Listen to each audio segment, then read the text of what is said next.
For the first time, an American Pope is spiritual leader for Catholics around the globe. I'm Bradley Blackburn at the Vatican with the moment Pope Leo XIV shared his name with the world as he guides the Church in a new chapter. Plus, we have local reaction to the news of the new pontiff, and Chitopa looks at options for protecting the community following resignations in the police department. The four states' most watched news starts now. The world has a new pope, and for the first time in history, an American has been chosen to lead the Catholic Church. This is KOAM News at 5. I'm Dow Quick. We're going to have four-state reaction in a bit, but first, Bradley Blackburn is at the Vatican with this historical moment. White smoke billowed from the Sistine Chapel, a signal the Cardinals had elected a new pope. The crowd in St. Peter's Square erupted in cheers, then waited in suspense for the announcement. Habemus Papam. Habemus Papam, we have a pope, and the world's first look at the new pontiff. Emerging from St. Peter's Basilica, Robert Prevost becomes the first American pope in history, taking the name Leo XIV. His first words, "Peace be with you all." La pace sia con tutti voi. Prevost is seen as a progressive on many social issues. Overall, he's viewed as a centrist. Like Pope Francis, Prevost has spent time embracing marginalized groups like the poor. He has dual citizenship between the U.S. and Peru, where he served for years. This is an extraordinary moment for American Catholics, seeing Leo XIV on the balcony, the first pope born in the United States, who is now spiritual leader for nearly 1.5 billion people. He's the least American. I mean, that's, I think, what made him electable. As crowds rushed into the square, a surge of emotion caught up with Tammy Harper. It's just everything. Once in a lifetime. It is a once in a lifetime, and For us to be here in this moment. just so blessed and grateful. For the crowds watching and waiting, it was a once-in-a-lifetime thrill. What are you hoping for in the man that comes out on that balcony? Peace, kindness, humanity. In the seconds before the white smoke, a baby bird tested its legs next to the chimney, a classic symbol of rebirth as the Catholic Church begins a new chapter. Bradley Blackburn, CBS News, the Vatican. Took a 2/3 majority to elect the new pope. That means after just a day and a half, at least 89 of the 133 cardinals voted for that 69-year-old missionary. Four-staters are also taking part in celebrations for the new pope. St. Peter's the Apostle Catholic Church in Joplin rescheduled its Mass today so parishioners could come together and pray for the new pope. Community members gathered together in the chapel at Mercy Hospital for the historic occasion, not only celebrating a new voice in the Vatican, but the fact that he is American-born. Catholics in the four states say it's a monumental moment for Catholicism and the U.S. As we watched the cardinal come out and announce the new pope, and it's hard to understand the Latin sometimes, but when they said Cardinal Prevost, and I knew who that was, I was just so excited. I jumped up. We have an American pope. It was just unbelievable. Father Brian says he anticipates a full and excited Mass this coming Sunday when more parishioners are able to come together. Right now, let's check in with Chief Meteorologist Doug Hetty for a first look at the weather. Well, not a bad Thursday for us today. We've had a lot of clouds, some hit and miss showers across the region. We are going to have some isolated little guys out there as we go through the evening hours. Very tiny little quick showers. And once we get the sun setting, most of these are going to disappear. So let's go through time. We start to clear out. We have a nice start on your Friday into lower 50s. Friday is going to be great. Mostly sunny skies, temperatures into lower 70s during the afternoon. Even Saturday looks fantastic. A few clouds, but highs into the mid 70s. Outside right now it's 67 in Joplin, 68 in Pittsburgh. Through the evening hours, we drop back through the 60s and into the 50s. We're going to look at a fantastic weekend here in just a bit. All right, we'll catch you in a few. A special council meeting is underway right now at City Hall in Chitopa, Kansas. Officials are discussing possible coverage from the Labette County Sheriff's Office after multiple resignations in the police department. Today's meeting follows a heated Chitopa City Council meeting Tuesday night. At that meeting, 3 out of 4 officers at the police department resigned, including the police chief. Those resigning cited a hostile work environment and that they, quote, cannot in good conscience continue to work here. With those resignations, the Labette County Sheriff provided a letter offering 2 months of day and night coverage by patrol officers if the council accepts the resignations without a problem, including letting the officers keep their body armor. The sheriff's letter is creating debate amongst the council. There's confusion on what the sheriff's coverage would look like in the city, as well as whether the coverage offer is fair in comparison to what remains on the resigning officers' city contracts.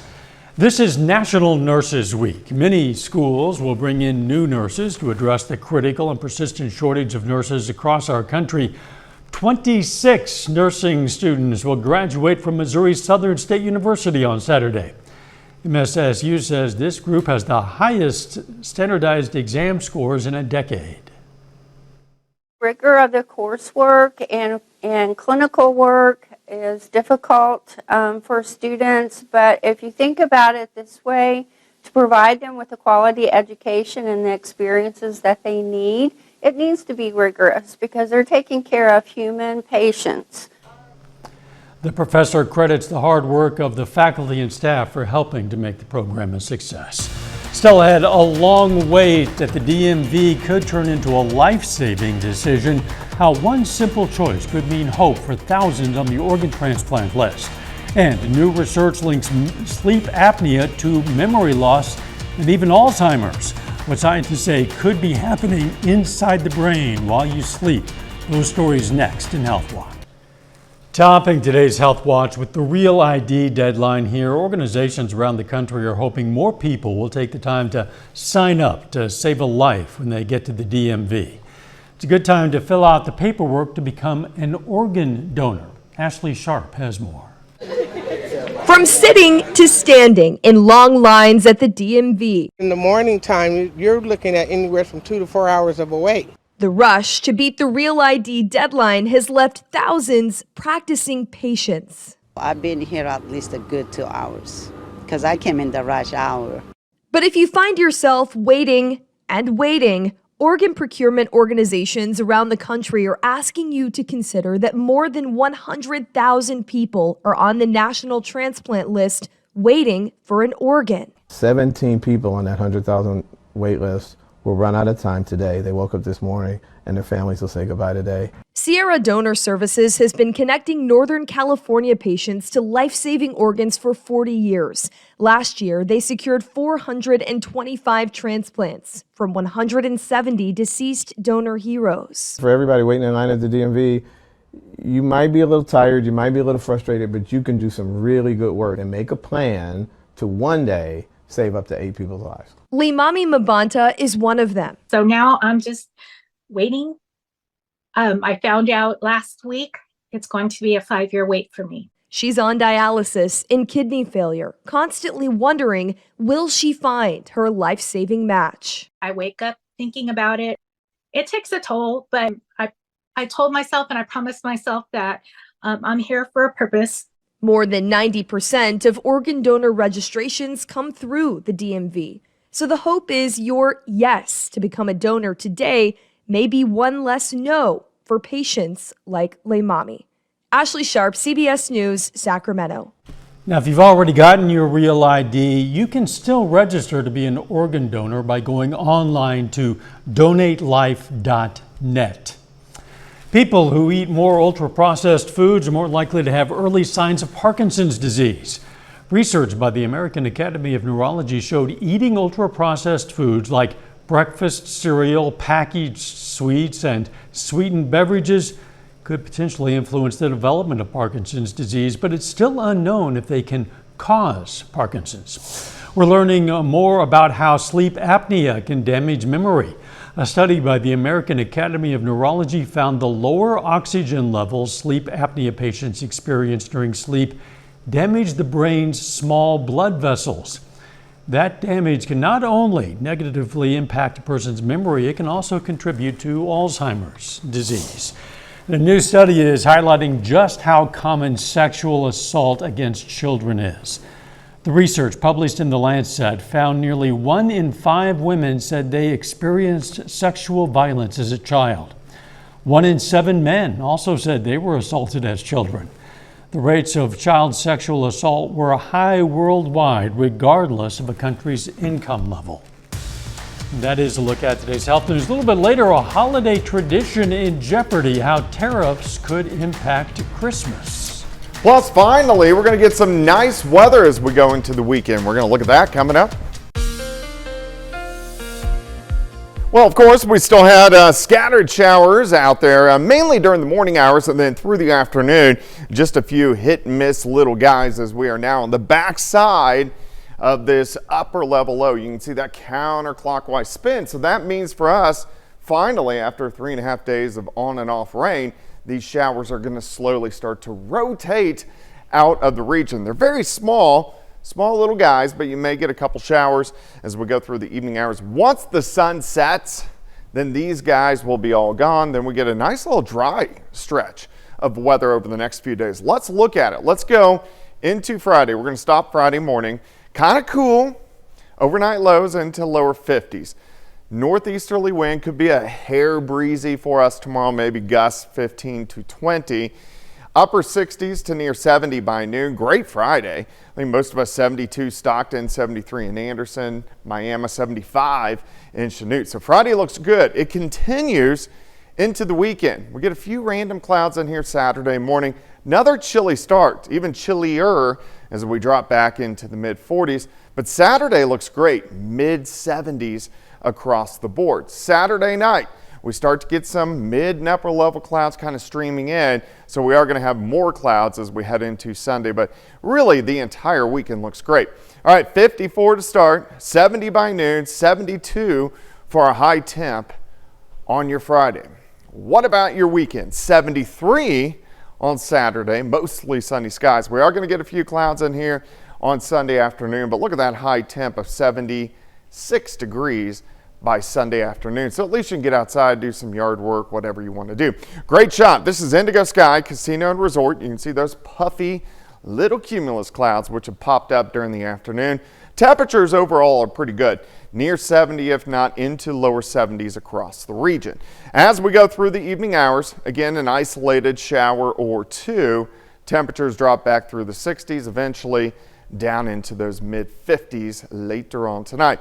All right, so let's go through the weekend into next week. So by Saturday morning, here's our upper level low that's been kind of aggravating us all week long. It kind of sits across the Gulf states and actually kind of lifts back toward the north as we get into late Sunday and also on Monday. So this will most likely bring in at least some scattered showers once again, especially Monday afternoon. Then it's going to kick off toward the east.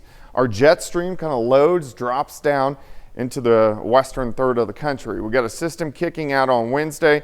We will most likely be capped, so our chances for thunderstorms are going to be very slim. But then another wave kicks out Thursday into Friday, so our chances for thunderstorms increase a little bit once we get into Thursday. And then they start picking up. Thunderstorm chances most likely strong to severe by Friday into Saturday and probably lasting into Sunday as well. So we're going to kind of watch those hot spots get going late next week, but not the next few days.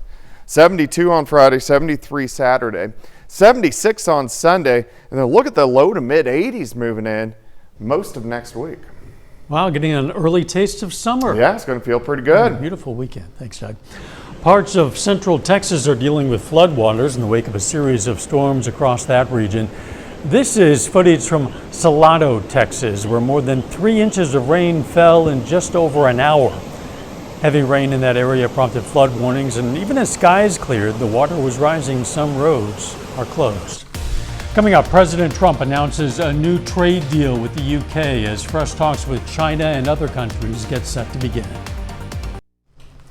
Topping today's Consumer Watch, President Trump announces the first new trade deal since implementing sweeping tariffs. He revealed on social media a full, comprehensive deal with the United Kingdom. This comes as the U.S. says it's negotiating with more than a dozen other countries, as well as with talks with China set to get underway this weekend.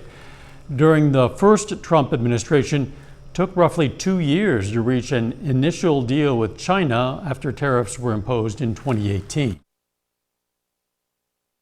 Is on 3 vehicle models that are made in Mexico due in part to higher import tariffs. The U.S. automaker says the Bronco Sport, Mach-E, and Maverick will each go up $2,000. Ford adds that the price hikes will impact vehicles built after May 2nd, and the cars already shipped or on the lot will not be impacted. A warning from the Food and Drug Administration for anyone considering a new tattoo. Certain colors of sacred tattoo ink are being recalled because they might be contaminated with bacteria. The recall affects certain batches of the color Raven Black and Sunny Days. The FDA says infection from the contamination and the contaminated ink could result in a serious injury or permanent scarring. President Trump's tariffs could be the Grinch that stole Christmas. The vast majority of all holiday decorations sold in the U.S. come from China. Leslie Marine visited one California Christmas shop that's been in business for 70 years and hopes it can still continue. There is no place like Aldic Homes during the holidays. Every year, how many would you say you guys sell? We sell about 1,500 trees. Christmas decor makes up about 75% of the store's sales during the final 3 months of the year. This year, the store is already anticipating a nightmare before Christmas. We'll have a Christmas in July sale and get rid of some things, but if it's not a going out of business now. Owner Larry Gold must order his trees and wreaths by spring to get them here in time for the holidays. They are all made in China. 90% of all of U.S. Christmas decorations are. But he's frozen his order for nearly $600,000 in trees because of President Trump's 145% tariff. When it comes in, we're going to have to write a check for $600,000 to the factory, which is about what we bought, and $1 million check to customs. I mean, we won't do it. We'll leave the product at the harbor or cancel the order. He says the tariffs would make a tree that is usually worth $1,000 nearly $2,200. That's not going to sell. Absolutely a killjoy. Customers like Judd Kensla say he anticipates price hikes at more than just Aldic's. Families with young children, it would be an incredible struggle. And it's not only the Christmas collection that will be impacted, it's really the entire store. Take this olive tree, for example. Larry tells me while the wood may be from right here in the U.S., all the leaves on this tree, they're imported from China. Why not just buy something American made? They don't make it here. For Gold, time is running out. If the tariffs don't go down soon, We'll go under if it stays like this. he fears he'll lose more than just Christmas sales. Leslie Marin, CBS News, Van Nuys, California. Again, Trump administration officials are meeting with Chinese counterparts this week to talk trade. A final check of the forecast up next. Up next on the CBS Evening News, the world is reacting to Pope Leo XIV and what he said in his first remarks that reveals the kind of leader he'll be. Then on KOAM News at 6, reaction of some Macaulay students to the news of new Pope. Plus, we'll hear from a Missouri Southern nursing student who'll graduate on Saturday as the nation faces a nursing shortage. And Missouri Southern and Pitt State softball both play in the NCAA tournament this afternoon. Stay with us for the CBS Evening News and KOAM News at 6. Church in East Texas is cleaning up after an unusual break-in involving a goat. Officials at First Baptist Church Mixon say the animal rammed through the glass doors after seeing its reflection, then ran through the building. Yeah, apparently it didn't like that goat it saw in the reflection. An administrative assistant and animal control tried to contain it, but the goat broke free, ran into nearby woods. The church estimates the damage at around $1,600, and that goat remains on the loose. Hope they had goat insurance. Well, the goat definitely thought he was threatening. I would think so. And it's correct. That goat in the reflection also rammed it in. Yeah. The weather. All right, it looks pretty good. Nice stretch. Tomorrow, Saturday, Mother's Day, temperatures into the 70s. Thanks for joining us. CBS Evening News is next. Of course, we're going to see you right back here at 6. Let's make it a great evening.